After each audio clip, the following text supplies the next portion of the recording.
do like the fact that I do believe there's a lot of people that showed up because of a reaction video of somebody that they loved.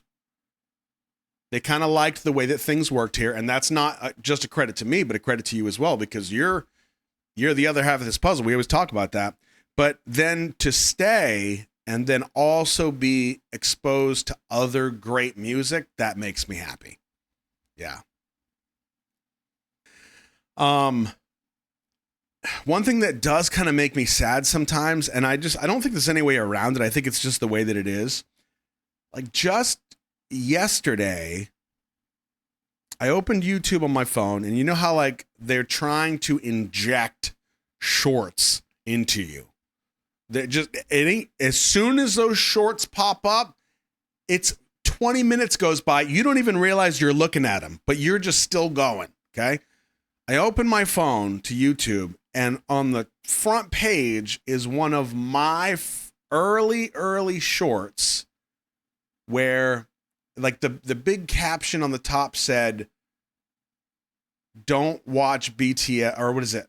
Watching BTS while your wife is sleeping in the other room, or something like that.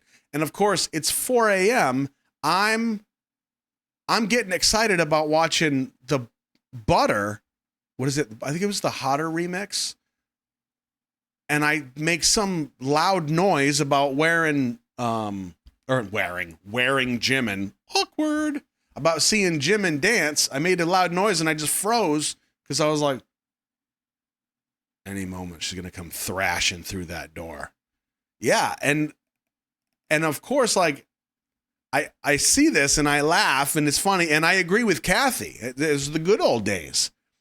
And I open up the comments, and every comment, understandably, is from like 4 years ago when I first posted it. But I recognize all of these names that at the time were part of the community, like names that everybody recognized. They were a part of the family, and it kind of made me sad to go through there and see all these people that now are just, they're just a memory, you know? So in some ways it does kind of make me sad.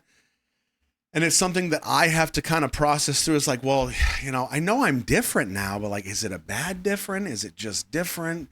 You know, it shouldn't, me jumping on YouTube and just us listening to music and having our community. I feel like at surface level, it shouldn't be this mental and emotional and philosophical and existential, but it really kind of is, you know? So it's just kind of the price that you pay for kind of living on the internet in a way.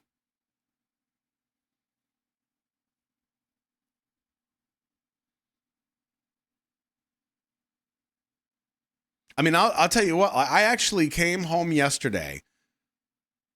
We were not a lot. Was it yesterday?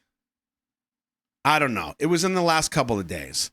I came home, and if you remember, I don't know, maybe like a year ago or something, I did an offline video, which I never do anymore. I used to do like the mail times and stuff. They weren't live. It was kind of offline. I had my camera over here, and I'm talking to you at the camera, and I'm talking about the potential of me being like perpetually homesick. I don't know if you remember that video. It was one of the few offline videos that I've done in years. Well, I kind of did the same thing a couple days ago where I just sat down, I made sure I wasn't going live and I was just recording, and I just kind of started talking to the camera because that usually works for me, helps me get to kind of piece things through. And I remember just kind of talking about how I know that I've changed. Like, I know when you guys say, not just you guys, but people in general, when they say, oh, I remember how, and actually, if Ham, I don't know if you're here, you said something in the Discord either today or yesterday that I commented on, and this is going to sound like I'm talking to you about that, but that's just a coincidence, okay? But I kind of started talking about how I know that when people say like, you know, you were so enthusiastic back then and you were so full of wonder and so carefree. And, you know, I miss those days. And the truth is, like, I miss those days too. I really do. And some part of me struggles with the fact that I really do believe that us doing this as much as we have, as deep as we have, in some way, yes, I've evolved, I've adapted, I've changed, but I know so much more than I did then. And that kind of boyish wonder when I didn't know anything and the sky is the limit, that was all real. And there's still moments, you know this, there's still moments where I get wicked excited, I get wicked surprised, but we've seen thousands and thousands of videos. And I do wonder sometimes if, whether it's just the sheer quantity of content that we've consumed, or if it's some of the patterns in comments or whatever it is, if there's this potential for becoming jaded. That's what I worry about. And yeah, and I've always understood why, like Baby Army or you know, Baby Stays or you watching these people begin to enter the rabbit holes that you love so much, because if the person is real and they're not just, you know, playing the game or whatever, it's really magical to watch. And you know how that feels. I remember the first time I watched RM's joke video. I think that was the video that I said it was an experience, and I finally understood the whole thing from a reaction standpoint. And I had said to you in the video, now I understand that I can never watch that for the first time again. And it was just kind of this light bulb moment, you know? Do I get bored? I wouldn't say that I get bored, but when I feel like things are not authentic, that's when I don't like it. The world moves on and so must we. True. Yes. For me, it's like playing a new game from beta. It saves crazy, cool, and new. And the more you play, the more you learn and come to predict stuff, follow the routine. It's like 7 days. I died so much when I first played, and now I live well and hardly die. Yeah, that's pretty much it. And so part of the trick about this whole thing is maintaining all of the pieces that make this work. Not just for me, but for you. You know, if the pattern is the pattern and I'm not genuinely enjoying it and I start pretending, you're going to know. Hands down, you're going to know. Maybe you won't know the first time, but you're going to pick up real quick, and then like it just kind of dies. It's not real anymore. So then people wander off and they go away. And that's understandable. I do think that we're in a time now where people crave realness and they crave like a genuine connection in some way. Even if that connection is parasocial, right? In some way, they still crave it. And I think that is just something that we have to account for. It has to be real.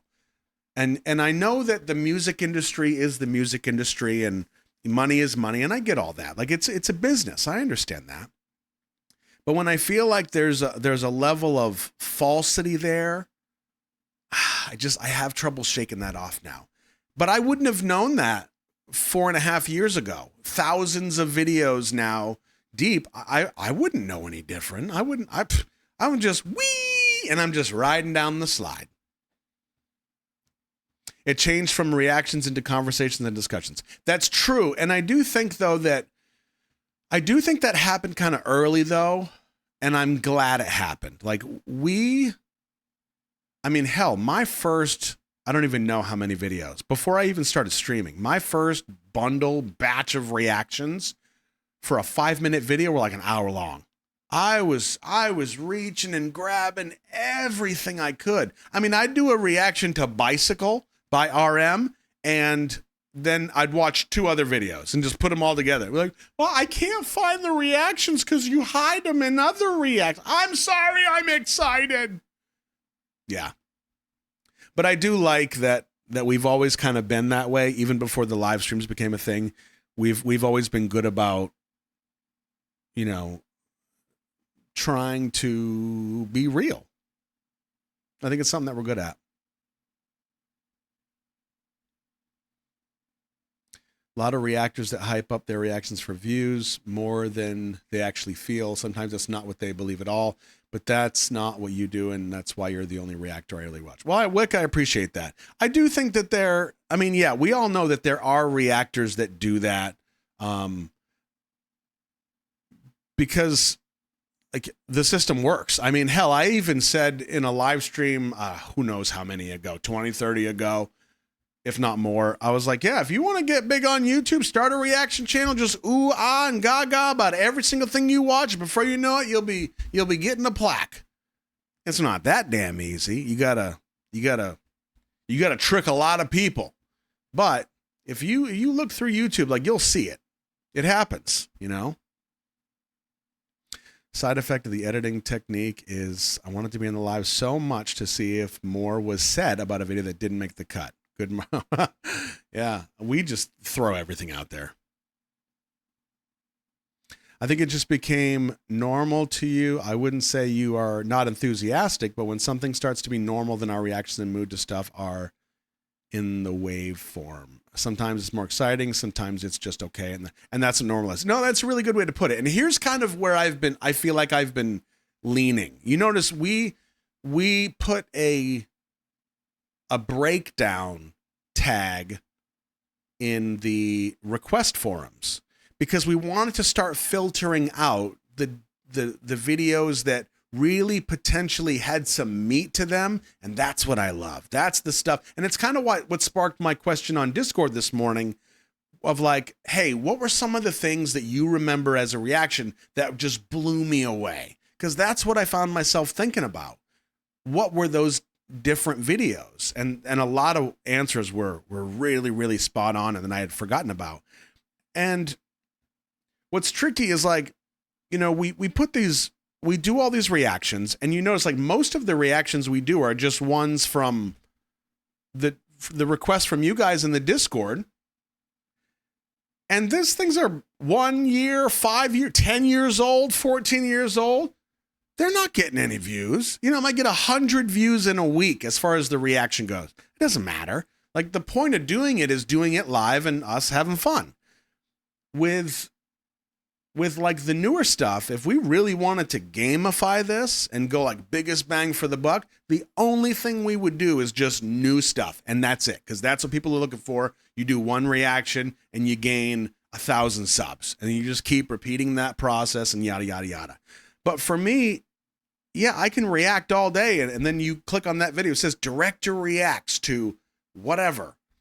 And if I'm not digging it, the person that watches it goes, oh, somebody finally reacted to this. I watch it as a director. They're expecting some deep, like, well, the Dutch angle of this shot is really, really important because blah, blah, blah. And I'm not saying any of that. I watch it and then go, it feels like everything else. Sorry. Click. And then the video's done. Well, I've just offended a whole bunch of people. It is what it is. Sometimes that's just how I feel. But the deep dives, the breakdowns, even if they follow a pattern, if there's meat to it, I want that meat. I want to dive into something. I want to interpret it, and I want to see what message I get. That's the stuff that I love so much. And so that's why we kind of implemented that, to see if there's a way we could shift away from just the churning of the music industry. And there's lots of great music, but from my standpoint of trying to want to dissect things, a lot of stuff just isn't good for that. And that's something I have to figure out. What advice would 4 years on Roscoe give to 2022 baby Roscoe? I think the best advice that if I could talk to baby army me going into this, I think the biggest thing I would say is don't open yourself to the entire world. Now, what I mean by that is I could do the videos, I could do the live streams, we can have our community, we can talk about hard things, we can have discussions, But the mistake that I made, and that you literally watched the decline of my sanity happen over that first year, is that I was so excited that I had this platform and to be able to talk to people and have these conversations. And you know how I feel about sharing information and sharing experiences and just the human connection that we have. I opened up the door on every single platform that I was on. And I was like, if you need something, message me. I'll help you out. That destroyed me. Discord, Twitter, Instagram, TikTok, email, it did not end. So many people felt like I was, and this is my own fault. So many people treated me like I was their personal streamer. I was their personal, I mean, people calling me older brother, younger, what, name any way. And I literally tried every minute that I was not at work to answer all of these things. My parents are upset with me again, and I can hear them fighting outside. What do I do? Ugh. And now I'm responsible somehow, my own doing, to try to help this person navigate that problem that they've got. I'm just a guy making YouTube videos, but that was my fault. I caused that. So if there's any advice I could give to young me, it would be that. Don't make that mistake. You can have a community, you can be vulnerable, you can share, but there needs to be some level of safety, some level of distance from me and my life and you and your life. It has to happen. There's no other way that something like this and a community like this can survive in the long term if that's not the case. Something will destroy it. Even if that that I'm talking about is the sanity of the person sitting in this seat. And again, if you don't know what I'm talking about, you can go to, like the end of 2022, early 2023, and I took my mental health break. You can see it. I am different. Yep. And you have to have boundaries. I did not learn what boundaries were or how to apply them until like 2024, maybe, because, it's just the way that I'm built. I want to help everybody. I want to share with everybody. I want to save everybody. You can't do that. Everybody has their own level of whatever that they can give. And once that's gone, is gone. Compassion fatigue is absolutely a thing, and it will just suck the life out of you.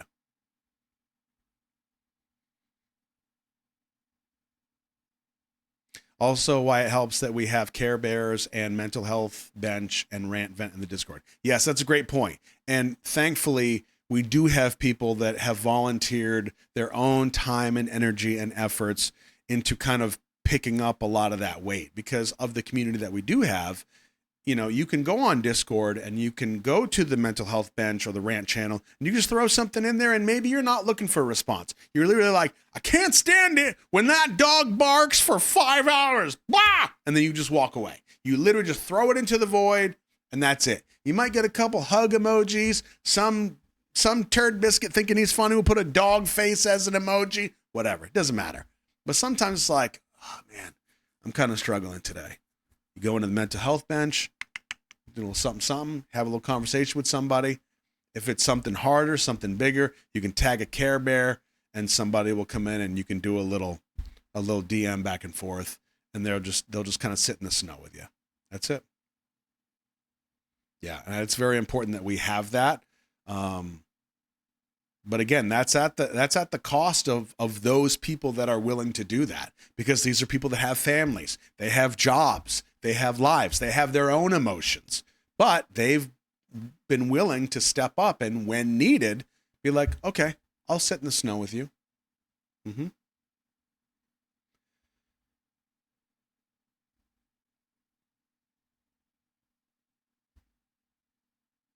Do you feel like we're really all here when you're live streaming? I do. And it makes me very happy the way that the community is and has been since we started doing this. Now, what I mean by that is you notice the level of growth that we've had has been steady enough that we've reached 9,000 followers on Twitch, 200,000 something on YouTube. And it's grown, but it hasn't grown so fast that this is just and I'm just talking to an entity that's on the screen. Isn't that right, chat? Chat, what should we do next? It's not like that. Somebody new comes in and we are able to call them out and make them uncomfortable. I love that. This is like the perfect blend. Like, I know your names. I know enough about you. Like, you all fit in this little puzzle, and it feels like a community. I love that. And one thing I've noticed is, if you remember way back in the beginning when like the YouTube live streams were pretty much all we did, we had Discord, but it wasn't Discord like it is now. When the YouTube lives, or sorry, not the lives, the premieres and the lives would start, the first 10 minutes was just everybody saying hi to everybody else. Oh, hey, Brian. Oh, hey, Jeff. Roger. Carl. Roger. That was the first 10, 15 minutes of every single premiere. It was great. But then once we got and you still kind of do that, but once we got Discord up and running and more people kind of came in, now it's like you're all just hanging out in the kitchen, and then you're just, oh, he's live. And then you move into the movie room. You're still kind of hanging out, but it's just not, you haven't really been away from each other. Matter of fact, I'm going to see if I can show you something. I'm going to pull something up. Somebody else had a question. Where was it? Still no regrets? I do have some regrets. I mean, I'm glad that things are the way they are. But again, going back, there are many things I would have done different.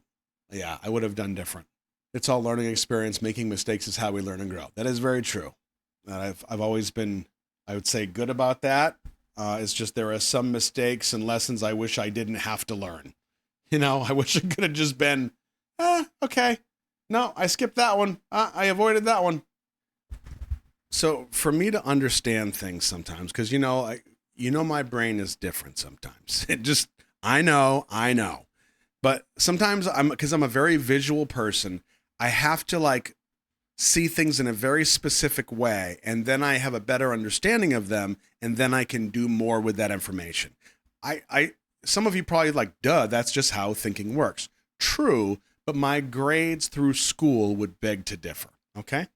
I'm going to see if I can bring this up. And I don't remember what made, it was Tamara's question of, do you feel like we're there with you?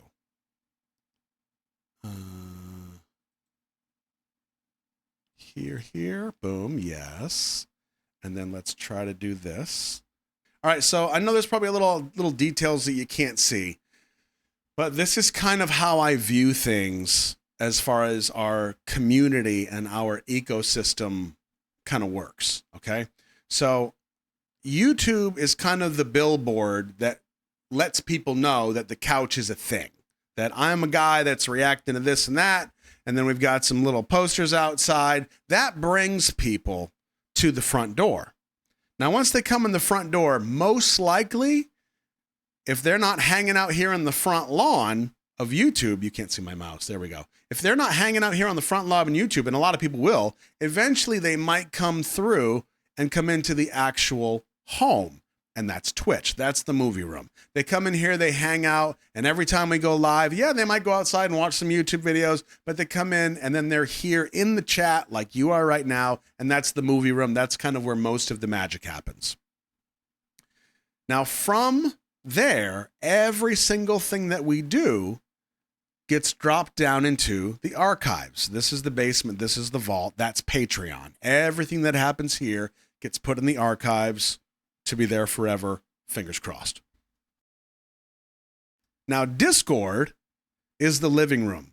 When you guys aren't here and hanging out here, you just kind of slide over and then you're in the living room. And this is where a lot of people spend a lot of time. There's a lot of different rooms, but there's only so much space on this picture. Now, we do have the wardrobe, which was my attempt at we do have we do have merch. We do have like a couch shop online, and you could buy some, Purfest shirts or whatever. So there's that. That's something we have to account for. And then of course we've got Couchcraft, which is our community Minecraft server. And there's even more. Like if I were to add on to this, I would probably put like maybe a small little dance room over here, and that would be the Spotify playlist. That's the playlist that houses 99.8% of the songs that we have reacted to on the channel. So it'd be like a little DDR room. That's the Spotify playlist. I might even go one step further and put like a little mini library, and that would be our couch glossary. There's so many pieces to this ecosystem that we've built that all of it, the way that I see it, and my goal is that all of it helps reinforce the rest of it. Some people just want to stay outside and watch YouTube. That's cool. We have a place for that. Some people like to do that, or they want to come in and Twitch. Like, nobody's forcing you to do any of it. So even somebody they're like, I can't afford to do Patreon. That's fine. Stay out of the basement. That's it. Everywhere else you could go. Wander about willy-nilly. Pee outside, please. But this is just kind of how I viewed things. And so when I think about, the direction that I think we need to go, or maybe if changes need to be made and why, I kind of refer back to this and think, okay, well, like, is the living room too empty, or do we need to add something here? Does something need to change? So visuals like this just help my brain kind of, piece through it. Permission to do crafting in the attic. Crafting, yes. Crapping, no, because that's what I first read. Now, if we had like a crafting team, then yes, we could make you like a little porch over here. Maybe this little balcony. Y'all could sit there and craft things.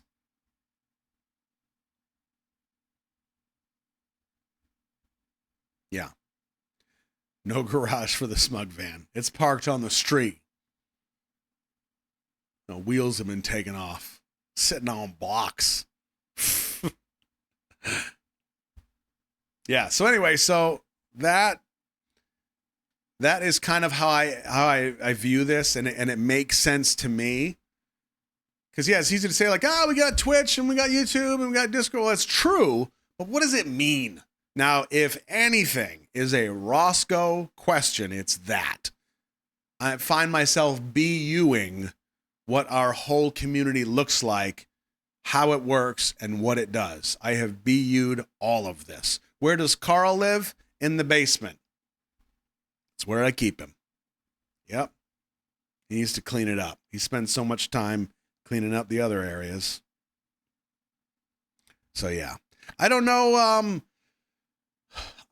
It felt like something I should share with you. So that's where we are. What do I want from doing this? What do you think people want or get by watching? And do you feel like it's an equal transaction for you? Well, that's a really good question. What do you want from doing this? So I do think that what I want from doing this, I get, and I get regularly. The easiest way to explain that is that my social need, and whatever that level or requirement looks like, is kind of perfectly balanced here doing this with all of you. We could do 10-hour streams, no problem. 24-hour streams, kind of a problem, still do it. But it's fun and it's engaging for me. I can't do that in real life. Like, it's completely different. I'm 3 hours out of the house and I'm like, oh God, I got to get back to base camp, and I'm struggling. I just want to get home. I'm drained. And that's not even like I'm out being the center of attention. It's just different. So that I get, and I'm very grateful that the people that I'm talking to on the other side of the screen, as much as I can tell, are good people, and they take care of each other. And we end up having a very good reciprocal, entertainment-driven relationship. It kind of works.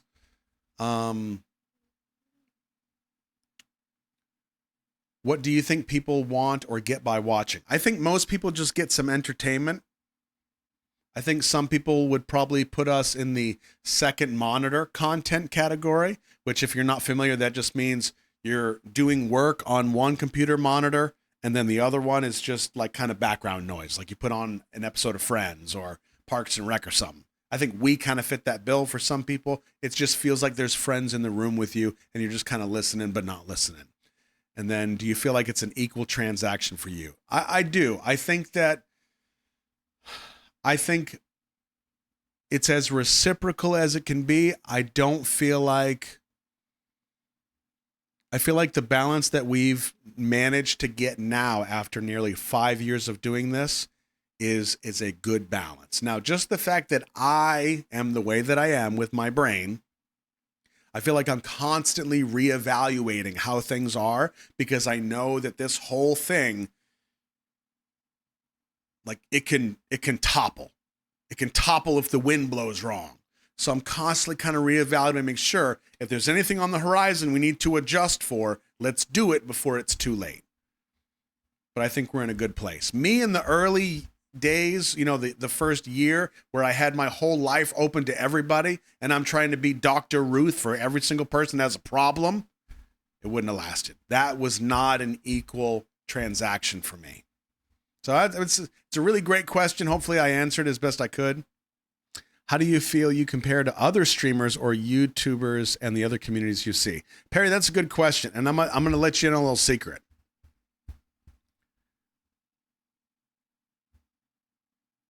For a while, and maybe I've told you this, for a while, I really was like super insecure about John Reeves. Now I've met John in person. Like we went to a wedding together. John's great. I met him in Chicago and we had Korean barbecue. He's great. I got no qualms with the guy. He's a great guy. But I was super, super insecure about the fact that he skyrocketed with his channel like twice as fast as I did. And I remember like watching him grow and be like, what am I doing wrong? Like, what is he doing that I'm not doing? And feeling like, I mean, I wouldn't say there was any animosity. There wasn't, but I really struggled with that. So, that took me a while to kind of get over, and I'm over it now, thankfully. I mean, he's crushing. He's cleared like 300,000 subs. He's doing great. And I'm proud of him for that. I'm super happy for him. But there was a while where I really struggled with that. And every single time that I would like go hang out with Omar, who also has his YouTube channels, he'd be like, how's the channel doing? Did you catch up to that guy yet? I'm like, no, bro. He's like 70,000 ahead of me. And it's not that I care about the numbers per se. It's just like, he's doing what I'm doing. I must be doing it wrong. And that's what I really, it took a while to understand and kind of get over. But you know how it is. Like the cliche statement or response to that is comparison is the thief of joy. That's true.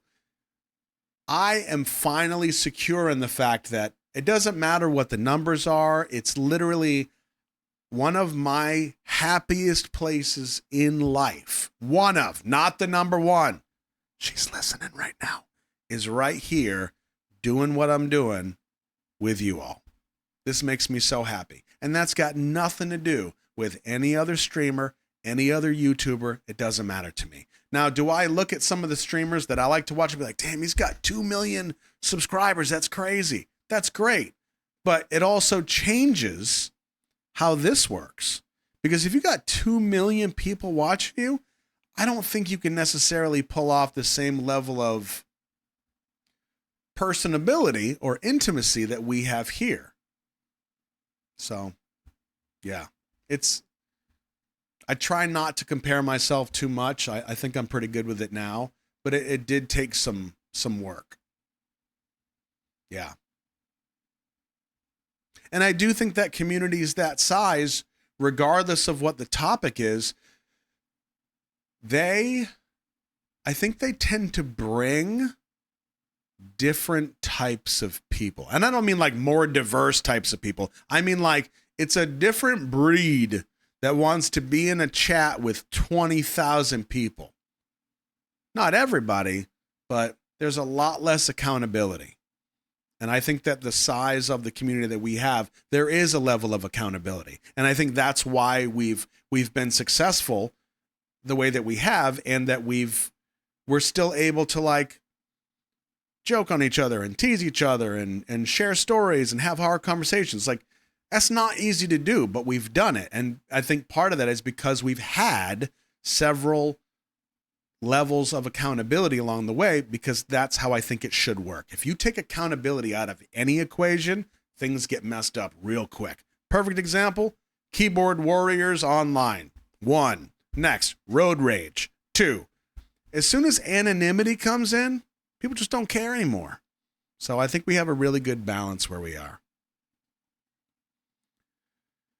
Are there any really popular streamers in your similar vein that you would want to collab with someday? I mean, I'm always up for a good conversation, but I actually can't even really think of anybody that I would want to collab with. I mean, I do want to link up with Gino again soon, because it's been too long since I talked to that cat, and I really do miss him. So I want to catch up with Gino again. I wouldn't mind, hooking up with John again. That's all good. But like even one of the main streamers that I watch, and he's got a couple million or whatever, I wouldn't want to do a collab. I just like watching him, So I always wish for people to grow, but I do like the size of the community since it has its own personality. It loses that a lot when it gets too big. And Mia, you're right. And one thing that I know I was worried about, and a lot of other people worried about, is, well, we were at 10,000 people and we were growing, and people were like, once this hits 20,000, 30,000, it's going to change. It's going to be different. We hit 100,000 people. What's going to happen? And worrying that the community was going to kind of crumble on its own weight. But I think that the way that we grew over the time that we did, I think we did it right. I'm very grateful for that. Yeah, slow and steady wins the race. Yeah. I do remember one of the first well, I wouldn't say one of the first, but I do remember we hit 10K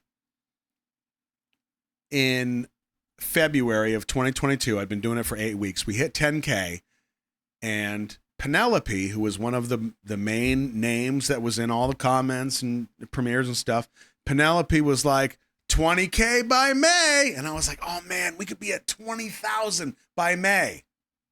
It took us over a year to go from 10,000 to 13,000. So when we did not hit 20,000, even by the following year, May, I was like, uh-oh, I'm doing something wrong. Am I offending people? Are they sick of my shit? Are they sick of the fact that I talk for an hour for a 5-minute video? Yeah. Oof. Would you consider working with other directors to do a K-pop video? Ugh, that terrifies me. I don't know the first thing about a music video. I have no idea. I mean, I have ways that I can critique them, but like it's a hell of a stretch to go from following an assault team into a building and making them look like a bunch of badasses and telling a story with that, jumping out of helicopters and shit, shooting guns, to spray some water on these Korean people and make them dance. Now that's going to get taken out of context, I'm sure. But I wouldn't bat an eye if somebody invited me to like just go on set and help and carry stuff. I'd be great with that. Directing a video? I don't know. I would destroy that. I would ruin their career. What the hell do I know? And I try to make that clear, but you can't say that in every video. Would you ever want to do artist interviews? Yeah, I would be good with that. I remember, oh God, what was her name? There was a young lady who got to interview DPR Ian. Was her name Stephanie? I can't remember. Kat? She's a reactor, but somehow she managed to nail down DPR Ian for like a Zoom call. And she got to interview and chat with him and ask him a bunch of questions. That's pretty cool. I'd love to do something like that. But for me, this is how I work, even though it's probably not the right answer. If I were going to do that, it would not be, okay, I brought some questions. Okay, question 1, are you ready? Can you hear me? It would be like, let's have a conversation. Let's just chat. Like, if you want me to send you questions ahead of time, like, I'll just make up a bunch and send them and then just forget about them. But I just want it to be a conversation. That's it. 2 people talking, sharing the experience. You know what I mean? Like, I know that's not how it's supposed to work. That's what I would want to do. I mean, if you remember when I had the dual live stream with Pagan, if you remember Lovely Pagan, I told her, I was like, I just want to chat. She was like, about what? I mean, she didn't say it like that, but I knew she was like, okay, what do you want to chat about? Like, music is, I'm like, I don't know. Let's just chat. You have a couch thing. I have a couch thing. You're pretty. I'm pretty. Let's just talk about stuff. Okay. And then for 3 hours, that's it. We just sat there and talked. That was it. Lovely.